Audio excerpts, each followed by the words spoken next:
भगवान में करुणा बहुत है। कितने करुणावान है राम जी। एक कथा सुनाते हम आपको। दक्षिण भारत में एक तीर्थ है रामेश्वरम। कौन कौन गया है? हाँ, यहां रहती हैं तो स्वभावश आप लोग गए होंगे। रामेश्वरम में एक हनुमान जी के दर्शन हैं। आप लोगों ने किए हो ना किए हो। श्री पावन तीर्थ रामेश्वरम में एक हनुमान जी का स्थान है, छिन्न पुच्छ मारुति। छिन्न पुच्छ मारुति, जहां हनुमान जी की पूंछ कट गई थी वहां के दर्शन है हनुमान जी की, इसलिए उनका नाम पड़ गया श्री छिन्न पुच्छ मारुति। बड़ा दिव्य स्थान है। वहीं पर रामेश्वरम के बगल में जहां हनुमदेश्वर महादेव है, उसी के बगल में श्री छिन्नपुच्छ मारुति का स्थान है। और जब तक छिन्नपुच्छ मारुति का दर्शन ना करो तब तक रामेश्वरम की यात्रा पूर्ण नहीं मानी जाती। इस कथा को पंडित श्री गोपालाचार्य जी बड़े अच्छे भाव से कहते थे। हम आपको सुनाते हैं कि जब राम सेतु का निर्माण होने लगा, राम सेतु बनने लगा। देखो, वैसे तो एक बात बताएं, राम सेतु, लोग कहते कि राम सेतु क्या है? राम से तू है, यही राम सेतु है। आहा, तो राम सेतु के निर्माण में सब बड़े बड़े बंदर बड़ी बड़ी शिलाओं को लाते हैं। शिलाओं को राम राम लिखकर पानी पर तैराते हैं। राम सेतु का निर्माण जोड़ने का कार्य करता है। और एक बहुत अच्छी बात है हिंदुओं के लिए, राम सेतु की कथा को हिंदुओं को जरूर सुनना चाहिए और हिंदुओं को स्वीकार भी भावपूर्वक करके जीवन में उतारना भी चाहिए। जब तक राम तुम्हारे हृदय में नहीं होंगे तब तक पत्थर नहीं जुड़ पाए तो हिंदू कैसे एक हो पाएगा। जिस प्रकार राम राम लिखकर पत्थरों को एक कर दिया, उसी प्रकार हिंदुओं को अब एक होने का उपाय अगर कुछ है तो भगवान श्री राम और हनुमान की कथा है। जो राम कथा हनुमान कथा ही केवल हिंदुओं को एक पंडाल के नीचे बैठा सकती है। यहीं पर कितने लोग नहीं बैठे, वीआईपी बैठे, अति भी वीआईपी बैठे। क्या राजा क्या प्रजा, कौन सा वर्ण, न क्षत्रिय न ब्राह्मण न वैश्य न सेवक, सब एक लाइन से बैठे हुए हैं। हम यही तुम्हें बताना चाहते भारत के लोगों कि भारत में कथाओं की बहुत आवश्यकता है। कि जब तक कथा नहीं होगी तब तक सामाजिक समरसता नहीं आएगी।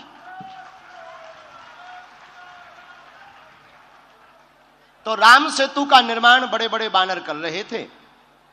राम की कृपा से एक गिलहरी तो जानते हो, एक गिलहरी समुद्र की रेती अपने शरीर में लगाकर और भागी भागी जावे और पत्थरों के ऊपर अपने शरीर को छटपटा के दौड़ावे। हनुमान जी गौर से देखें। हनुमान जी बोले, देखो गिलहरी, भागो यहां से। गिलहरी बोली, क्यों? हनुमान जी बोले, तुम्हारा छोटा सा शरीर, बड़े बड़े बंदर, अभी कोई पैर रख दे तो मर और जाओगी, नाहक में शरीर गवा दोगी। बंदरों के बीच में, बड़े बड़े बानरों के बीच में तुम अपना शरीर लेकर मत घूमो, और तुम्हारे ये छिटकने से, दो चार रेत के कण डालने से पुल नहीं बनना है। गिलहरी कुछ नहीं बोली, दोनों हाथ ऐसे करके खड़ी हो गई, मानो हनुमान जी को चिढ़ा करके कहने लगी हो कि तुम बड़े हो तो क्या हुआ, हम भी छोटे हैं, हम भी अपने स्तर से काम भी तो कर रहे हैं। हनुमान जी ने गिलहरी को बहुत समझाया, लेकिन गिलहरी नहीं मानी। गिलहरी कहती, अगर हम छोटे हैं तो सेवा तो करेंगे। जब गिलहरी नहीं मानी तो एक बार हनुमान जी के ही पांव के अंगूठा के छोटे से भाग से गिलहरी की पूंछ दब गई। अब गिलहरी बड़ी चिचियाई। हनुमान जी ने देखा कोई चिचिया रहा है, कौन है? नीचे देखा तो गिलहरी। हनुमान जी ने पैर दूर किया तो डांट करके हनुमान जी ने कहा, हमने पहले ही कहा था कि यहां बीच में मत घूमो। अब मान गई, देखो घाव बन गया तुम्हारी पूंछ में। वो तो कुशल है, हमारा पैर के अंगूठा का अंगला भाग रखा, अगर अंगूठा ही रख जाता सोई तुम्हारा काम हो जाता। गिलहरी रोने लगी, बोली रुक जाओ, हम तुम्हारी राम जी से शिकायत करेंगे, बड़े दरबार में तुम्हारी शिकायत करेंगे। हनुमान जी बोले जाओ कर दो, हमें कोई दिक्कत नहीं। आहा, गिलहरी भागी भागी राम जी के पास गई। जाकर राम जी को प्रणाम करके कहा, भगवान आपके होते हुए हम जैसे छोटे जीवों पर अन्याय हो जाए, क्या ये आप सह सकते हो? राम जी बोले बिल्कुल नहीं, इधर आओ, क्या बात है? गिलहरी दोनों हाथ ऐसे करके खड़े हो गई, सरकार आपके रहते हुए हम पर अत्याचार हो गया। क्या हुआ? हमारी पूंछ देखो। गिलहरी की भगवान ने पूंछ देखी, बोले ये घाव कैसे हो गया? महाराज ये एक बहुत बड़ा बंदर है आपके यहां, उस बंदर की करामात है ये। राम जी ने गिलहरी को अपनी हाथ में लिया, पूंछ के ऊपर हाथ रखा तो जो उसका दुख था, करुणावान करुणा निधान श्री रघुनाथ जी के हाथ रखते ही उस पूंछ का घाव ठीक हो गया और गिलहरी प्रसन्न हो गई। राम जी अपनी 3 अंगुलियां गिलहरी के ऊपर फिराए। लोग कहते हैं कि पहले तो गिलहरी के ऊपर कोई निशान नहीं थे, जब राम जी ने अपनी 3 अंगुलियां गिलहरी के ऊपर फिराई, वही 3 अंगुल के निशान आज भी गिलहरी के ऊपर हैं। मानो राम जी ने कह दिया कि अब हमारी सील सिक्का लग गई, अब तुम्हें कोई रोक नहीं सकता। गिलहरी बोली ऐसे काम नहीं चलेगा, आप हमारा पहले न्याय करो। क्या हुआ है? आपके यहां बलवान बंदर ने हमारी पूंछ में घाव लगा दिया, उसको दंड दो। और आप जब तक दंड नहीं देंगे तो हम मानेंगे नहीं। राम जी बोले ठीक है जाओ ले आओ। गिलहरी बोली पहले वचन दो कि आप दंड दोगे। राम जी बोले वचन है। गिलहरी भागी भागी हनुमान जी के पास गई, बोले चलो, और आपको प्रभु ने बुलाया है बड़े दरबार में, बड़े बड़े बलवान बन रहे थे, बड़े बुद्धिमान बन रहे थे, आओ अब हम तुम्हें ठिकाने लगवा कर मानेंगे। हनुमान जी बड़े हंसे कि ये गिलहरी बड़ी विचित्र है, बहुत परेशान कर रही है। हनुमान जी, श्री हनुमान जी गिलहरी के साथ साथ राम जी के द्वार पर पहुंच गए। राम जी को प्रणाम किया, क्या बात है और तुमने गिलहरी का अपराध क्यों किया श्री हनुमान जी?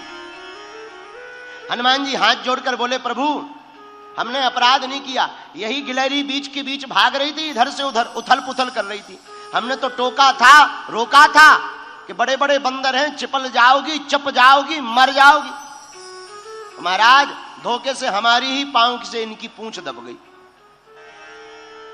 आहा, राम जी बोले सुनो, अपराध तो किया ही है, पर हनुमान जी ने गिलहरी से पूछा एक बात बताओ, तुम्हारे रेत के कण डालने से समुद्र का पुल बनना नहीं है, फिर भी तुम इतनी परेशान क्यों हो रही थी? राम जी बोले बात तो सही है, बताओ गिलहरी। गिलहरी ने जो जवाब दिया उसको सुनकर हनुमान जी की आंखों में आंसू आ गए। आहा, गिलहरी हाथ दोनों जोड़कर बोली राम जी हमें पता है कि हमारे कारण से पुल नहीं बनना है, लेकिन इन बंदरों ने आपकी इस सेना ने बड़े बड़े पत्थर ला करके पुल बना दिया, 1200 किलोमीटर लंबा पुल बनाया है महाराज, 120 किलोमीटर चौड़ा राम सेतु। राम जी बड़े बड़े पत्थर लगे हैं, आपके चरण बड़े कोमल हैं, उन चरण कोमल जब आप पत्थरों में, पत्थर हैं ऊबड़ खाबड़, रखोगे, कहीं चोट लग जाए, आपके चरणों से खून बहने लगे, तो ये बनते तो बड़े बुद्धिमान है तुम्हारे हनुमान जी, बड़े बुद्धिमताम वरिष्ठम ज्ञानिनामाग्रगण्यम सकल गुण निधानम वानरारामधीसम, पर इन्हें ज्ञान एक रत्ती का नहीं है।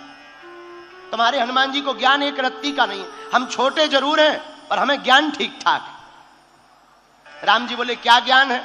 बोले ये तुम्हारे बड़े बड़े बंदर बड़ी बड़ी सिलाएं लगा रहे, पर आपके चरण बड़े कोमल हैं, आप चलोगे तो कहीं पत्थर लग जाएगा, तो हम रेती जाकर के रेती उन पत्थरों की दरार में भरते हैं ताकि आपके चरणों में कोई चोट ना लग जावे। आहा, हनुमान जी को सुनकर आंखों से आंसू आ गए। अरे धन्य हो गिलहरी, आप धन्य हो, आपका भाव धन्य है। गिलहरी बोली ये सब बातें छोड़ो, अब ज्यादा मलाई मत मारो। प्रभु आपने कहा था कि हम दंड देंगे, आप इनको दंड दीजिए। इन्होंने हमारी पूंछ में घाव बनाया है, आप इनको दंड दीजिए। आहा हा। राम जी बोले बताओ क्या दंड दें? राम जी बोले हनुमान जी आपसे भक्तापराध हो गया है, भक्त का अपराध हो गया है, इसलिए आपको दंड तो भोगना ही पड़ेगा। हनुमान जी बोले सरकार भाव इनका बहुत अच्छा है, अब जो भी आप दंड दें हमें सब स्वीकार है।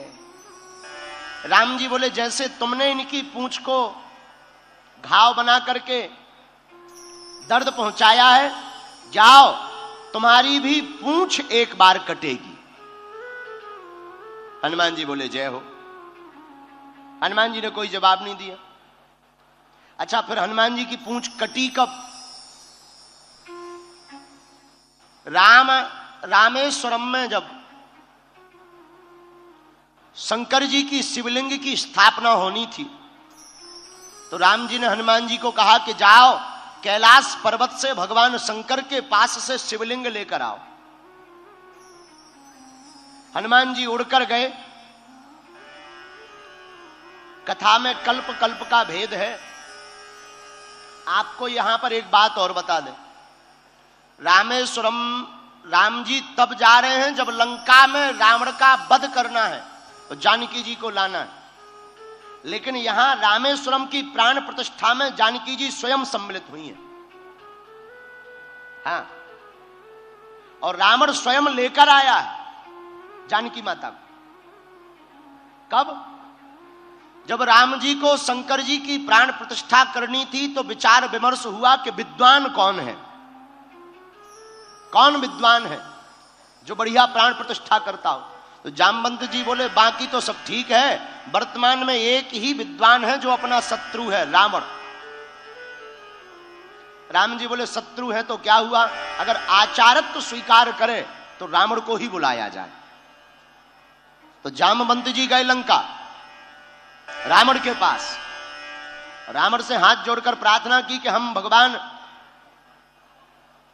श्री राघवजू सरकार के दूत हैं और आपको आचार्य के रूप में आपके पास हमें प्रार्थना करने के लिए भेजा है, और आप हमारे प्रभु श्री राम को शिष्य रूप में स्वीकार करो और भगवान शंकर की प्राण प्रतिष्ठा करवानी है शिवलिंग की, क्योंकि आप शंकर जी के बहुत बड़े भक्त हैं। आप सुनकर चौंक जाएंगे। रावण तैयार हो गया। रावण जानता था कि वही राम हैं जिनको हमसे युद्ध करना है, जिनकी पत्नी का हम हरण करके आए, लेकिन रावण ने कहा जामवंत जी जाओ, आप अपने राम जी से कह देना कि पंडित जी तैयार हैं और यह प्राण प्रतिष्ठा करवाने के लिए रामेश्वरम आ जाएंगे।